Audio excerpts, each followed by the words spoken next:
हाय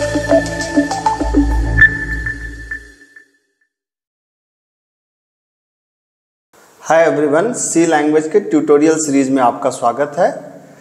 तो आज हम लोग पढ़ने वाले हैं ब्रेक स्टेटमेंट। ठीक है, जैसा कि नाम से ही समझ में आता है कि ब्रेक स्टेटमेंट का काम होता है लूप के फ्लो को टर्मिनेट करना, है ना। देखिए यहाँ पे लिखा हुआ है, this statement used for terminating the flow of loop.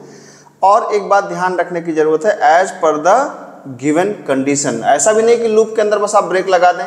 ठीक है, लूप ब्रेक किसी कंडीशन के बिहाफ पे लगाया जाता है। अगर ब्रेक को आपको समझना है तो आप ऐसे सिंपली आप ऐसे समझिए कि आप जैसे आपकी बाइक चलती है तो उसमें ब्रेक होता है, आपकी साइकिल चलती है तो उसमें ब्रेक होता है, तो आप ब्रेक लगाते हैं। लेकिन यहाँ पर एक थोड़ा सा कन्फ्यूजन होता है। ठीक है, कन्फ्यूजन ये होता है कि मान लीजिए कि मैंने कहा मुझे ब्रेक का इस्तेमाल करना है, तो आप कह सकते हैं कि आपने कहा, मैं सिर्फ लॉजिक लिख रहा हूँ यहाँ पे, अभी मैं सिंपल इम्प्लीमेंट करके दिखाऊंगा फॉर आई। और आपने एक लूप लिखा कि for i is equal to 1, i less or equal than 10, i plus plus आपने लिखा। ठीक है, और आपने कहा कि ये 10 तक चलना चाहिए, लेकिन आपने i को प्रिंट कराया। ठीक है, आपने कहा प्रिंट f क्या %d /n कामा i को आपने प्रिंट कराया।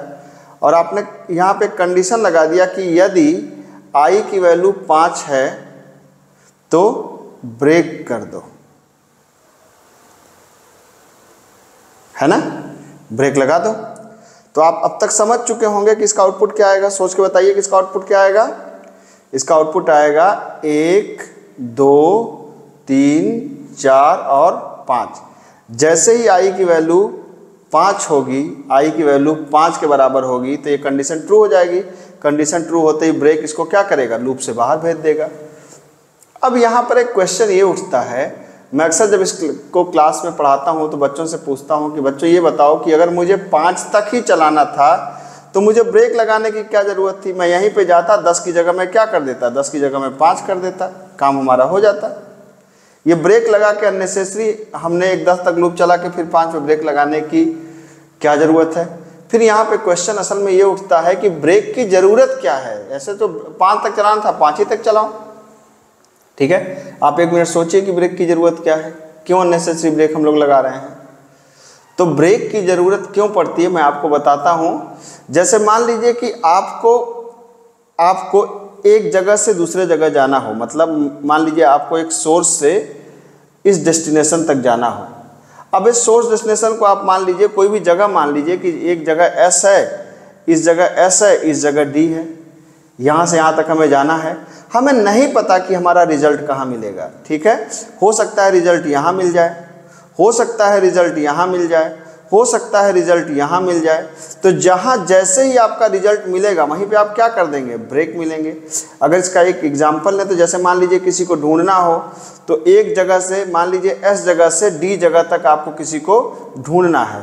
ठीक है, तो S जगह से D जगह तक किसी को अगर आपको ढूंढना है तो आप क्या कर सकते हैं, आपने चलना स्टार्ट किया तो ये चलते चलते चलते चलते चलते चलते यहीं पे मान लीजिए आपका रिजल्ट मिल गया। तो अब हम इस एरिया में हम क्यों जाएंगे, इस एरिया में तो हम नहीं जाएंगे, जबकि हमने कहा था कि रिजल्ट इसके बीच में मिल सकता है कहीं पर।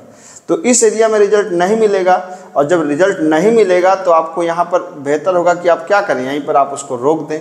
तो ये काम होता है ब्रेक पे। ब्रेक पे एक बहुत ही फेमस क्वेश्चन होता है कि दिए गए नंबर का प्राइम, जो हम लोग अगली वीडियो में देखेंगे। तो आइए ब्रेक की इस एग्जाम्पल को हम लोग एग्जीक्यूट करवा के भी देख लें।